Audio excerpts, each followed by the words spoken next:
সম্প্রীতির বার্তা ছড়িয়ে পালিত রবীন্দ্র জয়ন্তী। সবাই মিলে দেশ রক্ষার শপথ রবীন্দ্র জয়ন্তীতে।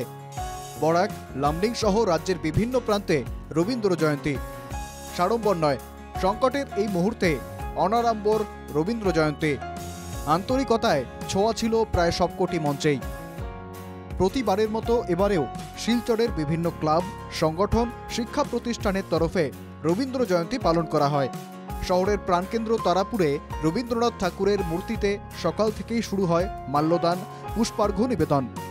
সাংস্কৃতিক অনুষ্ঠানের আয়োজন করেন শিলচর পুরসভা, Lions club of Silchar central এবং আর্য সংস্কৃতি বোধনী সমিতি। বরাক উপত্যকা বঙ্গ সাহিত্য ও সংস্কৃতি সম্মেলন এবং সম্মিলিত সাংস্কৃতিক মঞ্চ আলাদাভাবে রবীন্দ্র জয়ন্তী উপলক্ষে বিভিন্ন অনুষ্ঠানের আয়োজন করে।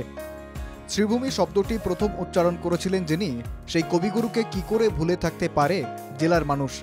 শ্রীভূমির শম্ভু সাগর পার্কে বিশ্বকবি স্মরণে তাই বিভিন্ন শিল্পীর দল রবীন্দ্রসঙ্গীত এবং রবীন্দ্র নৃত্য পরিবেশন করেন। সকাল থেকেই বের হয় এক সাংস্কৃতিক শোভাযাত্রা।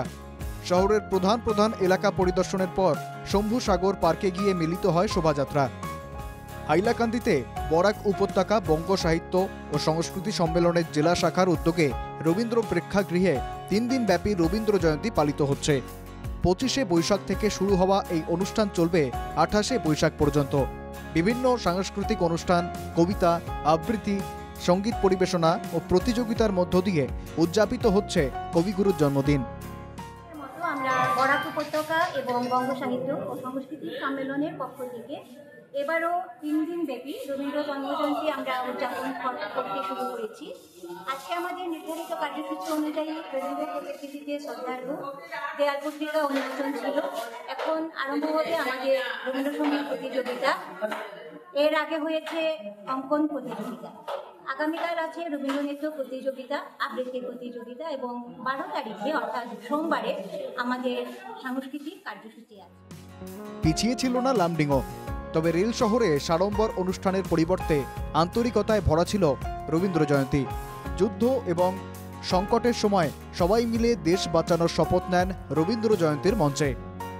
আমাদের সেই বিখ্যাত গান রবীন্দ্রনাথের, যদি তোর ডাক শুনে কেউ না আসে তবে একলা চলো রে, যদি তোর ডাক শুনে কেউ না আসে তবে একলা চলো রে, একলা চলো, একলা চল, একলা চলো, একলা চলো রে, যদি তোর ডাক শুনে কেউ না আসে তবে একলা চলো রে।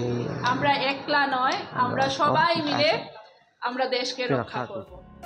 লামডিং কলেজ এবং Bidhanpalli Republic day and independence day celebration কমিটির উদ্যোগে আলাদা আলাদা করে 3টি অনুষ্ঠানের আয়োজন করা হয়। এর শুভ দিনে সারা আসাম তথা সারা ভারতবর্ষ এবং সমস্ত বিশ্বের সঙ্গে একত্রিত হয়ে মনোভাবাপন্ন হয়ে আমরা রবীন্দ্র জয়ন্তী পালন করছি। রেলওয়ে হায়ার সেকেন্ডারি স্কুলের 1977 ব্যাচের ছাত্রদের সঙ্গে একত্রিত হয়ে আমিও এই স্কুলের প্রাক্তন শিক্ষিকা হিসাবে আমি সম্মানিত হয়ে আজকে রবীন্দ্রনাথের জন্মোৎসব পালন করার জন্য এখানে এসেছি। রবীন্দ্র জয়ন্তীর এই আবহে বীর শহীদদের প্রতি শ্রদ্ধা জানান আয়োজক Republic day and independence day celebration কমিটির এক সদস্যা। এখানেই শেষ নয়, শহীদদের প্রতি শ্রদ্ধা জানাতে 1 মিনিট নীরবতাও পালন করা হয়।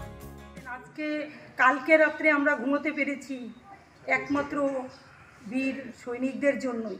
দিনকে দিন আমরা রাতকে ঘুমোতে পেরেছি, দিনে স্বাধীনভাবে ঘুরতে পারছি একমাত্র বীর সৈনিকের জন্য। ওরা যদি না থাকতো তো ওদেরকে আমি শত কোটি স্যালুট আর কি বলবো।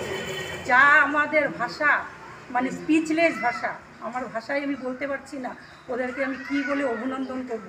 নিজের জান ওরা আমাদের জন্য নিজের জান বলিদান দিচ্ছে।